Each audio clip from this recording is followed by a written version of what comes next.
Салом ба кулли мухлисони канали Самбои ТВ Екатеринбург. Ман Парвиз аз канали Самбои ТВ Екатеринбург дар чораҳои Якачинор. Як роҳ, ду роҳ,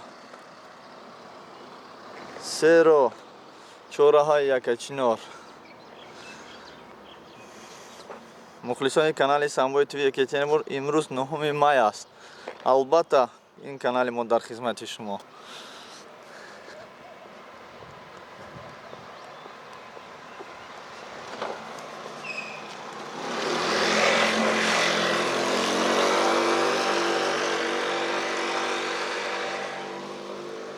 Русский двор.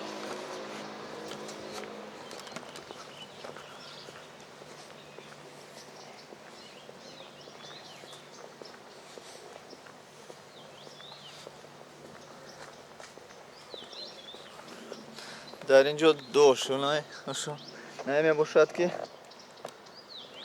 ба номи Русский двор ва ресторани Якачинор бениҳоят зебо ҳастанд ва клиентошон бениҳоят бисёр ҳастанд. мухлисони канали Самбои ТВ Екатеринбург, ҳамаи наворҳо ба роҳи шумост. мо ҳастем ирӯз дар кӯчаи Якачинор.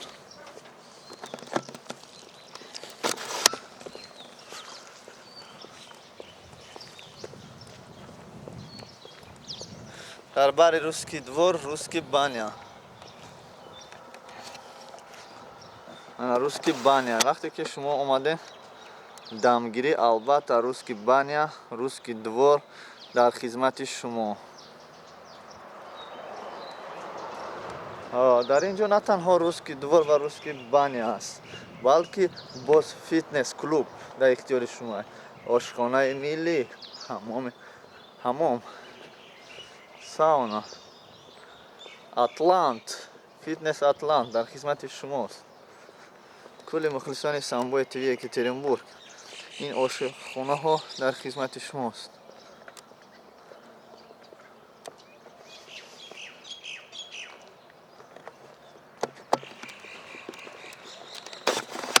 бале, рӯпарӯи фитнес клуб, албатта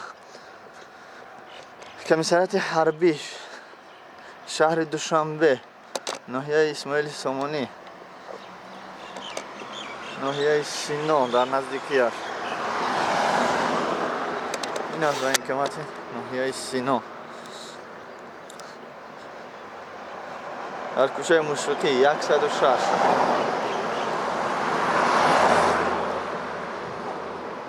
мана рақами ин комиссарият. дар ин ҷо якчанд дом шудааст. рӯпарӯи комиссарияти ҳарбӣ ошхонаи миллӣ аст ки тамоми намуди таомҳо пухта мешавад ва нони гарм.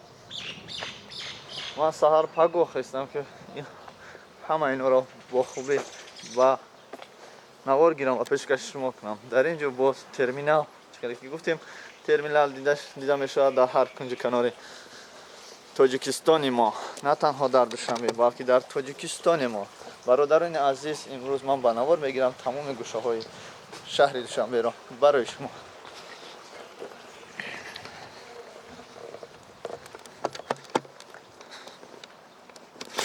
барои таъмир кардани мошинҳо, баллонҳои мошин, парикмахр, сартарошхона, ҳамоми Якачинор. чунки аз даври Союз то ин дам ҳамом аст. ҳамом номашам ҳале шудааст. ҳамоми туркӣ дар ин ҷо ҷойгир аст. ҳамоми туркӣ аст. дар ин ҷо бо ҳамоми Якачинор аст.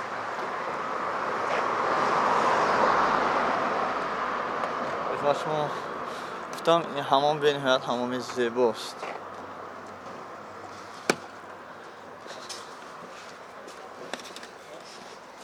салому алейкум. ҳамом Якачинорам я? салому алейкум. ки ҷа калончида телефон кас дига? коргаре? ай софтинам. тамошо кунем дар он ша. окей, сӯсон ша бинем ку чӣ дорам? ҳамон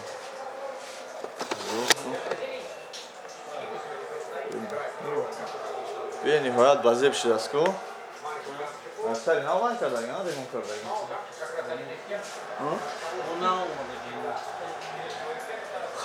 نه برای شما یک 3 سال پیش همینجا بودم این با این احوال نبوده 3-4 سال ما از کانال ساموی توی یکاترینبورگ هستیم از یوتیوب بنابر میگیریم در تاجیکستان در دوشنبه چیه تمام کوچه های تاجیکستان هم بنابر میگیریم برای توریست ها من میتونم که شما در تیم ویزیت که ما بینید ویدیوی ما را نه این سالی چیه؟ سال توریسمه برادر این تمام ویدیو را ما بنابر میگیریم میتونیم تماشا کنیم این کانال ما یعنی سال اگر ماشین میزنیمش ما لوگو تبدیلش نگاه دادن ده این کانال ما برا наоборот мардум мебинанд якачино чихе зур шида ҳамомаш он калон мебуд бо ҳамаша пол медонем сёмка мекунем хеле миём отдельно барои ё бо миём ҳай мекунам албатта он свет гинӯ шудан ба миём ба ҳазур ҳол миём ха ба ҳазур бра барои бо шумо да гап нараса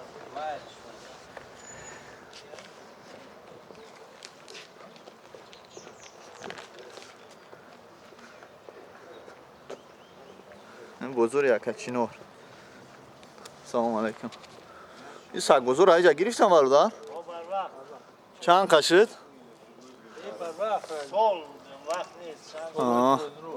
سلامت باشین چه که باشون من از بین شهر ده البته لازم نیستم برادر سگ بزرگ در کور نیست در بین بزرگ انا اینجا بزرگ یکچینور میگن اینا بزرگ یکچینور مغازه های خوراک وری سلام علیکم کلی مخلصان کانال ساموی توی یکاترینبورگ این است بزرگ یکچینور که به نام گرفته بود سگ بزرگ از بین رفته است سگ بزرگ از اینجا گرفته بودن تنها بزرگ است بزرگ یکچینور نه برادران در اینجا مغازه خوراکوری و شستشوی نقلیات ها این ماشین ها بزرگ یکچینور بزرگ یکچینور در سحر ساعت چند هوی میکنن اپا؟ ساعت چند هوی میکنن با تاقا؟ سلام سوزی اکا سلامت خوبه؟ سوزی شکر من خدا ولی هوی نشده ساعت چند تقریبا؟ چند تقریبا میکنن؟ ساعت 8 نشده؟ ساعت 8 سلامت خدای جون خودت زنده باشه همین خطا سیام که سلامت باشین خدا چی بله؟ ما علی نمیرم آدمو بیام بعد میبیم بزرگ یکچینور یکی از بزرگ‌های پیشقدمی شهر دوشنبه میباشد که در اینجا چندین سال هست که سگ بزرگ بود حاضر سگ بزرگ از بین گرفتن به خاطر چی؟ به خاطر که بین شهر است آدم به نهایت در اینجا بسیار میشه تمام نمود حیوانات قریب فروخته میشد از همین سبب از بین گرفتن مغازینایی که در یکچینور است آشخانه ها آشخانه او ماهی بریان 1 سومون برادران عزیز اینا 1 سومون در شما میتونید قدر 1 سومون با چی برابر است با یک ماهی سلامت باش کسی ماهی خوری مرحمت بیاید این کانال ما کانال ساموی توی یکاترینبورگ این برای نفرانی که میخواهند پادپیشک جمع کنند اینا تماشا کنید کانال ساموی توی یکاترینبورگ ببینید دام بگیرید آشخانه ها در اینجا باز گاستینیتسا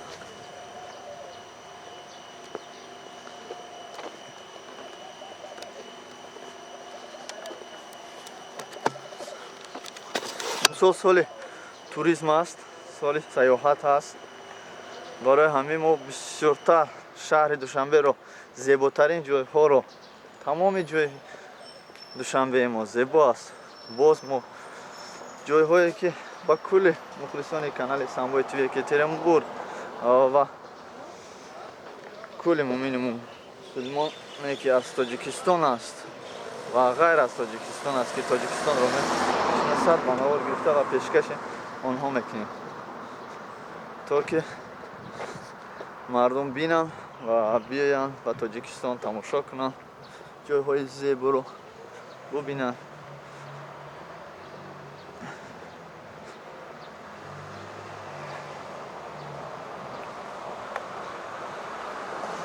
дар ин ҷам ошхона аст, таксафона аст,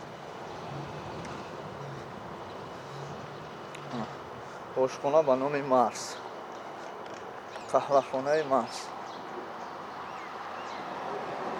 ин қаҳвахона чандин соло дар ин ҷо фаъолият карда истодааст. акнун ба замонавӣ тағйир дода шуд.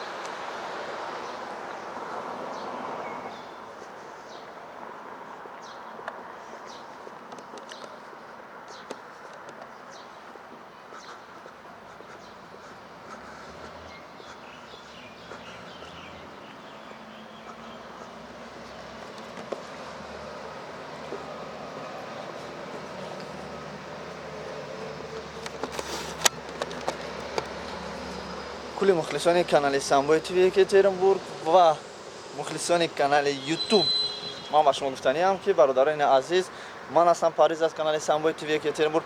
имрӯз дар кӯчаи Якачинори шаҳри Душанбе будам. чихеле ки шумо диден, дар Якачинор русский баня, русский двор, русский ресторан, русский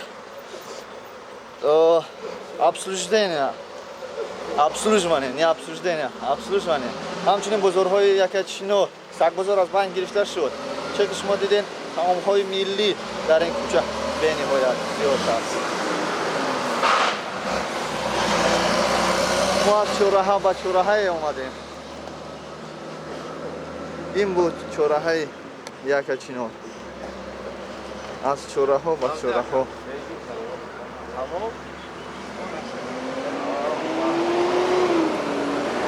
ин аз кӯчаи Якачинор. саломат бошед. мухлисони канали Самбои ТВ Екатеринбург, лайкро фаромӯш накунед.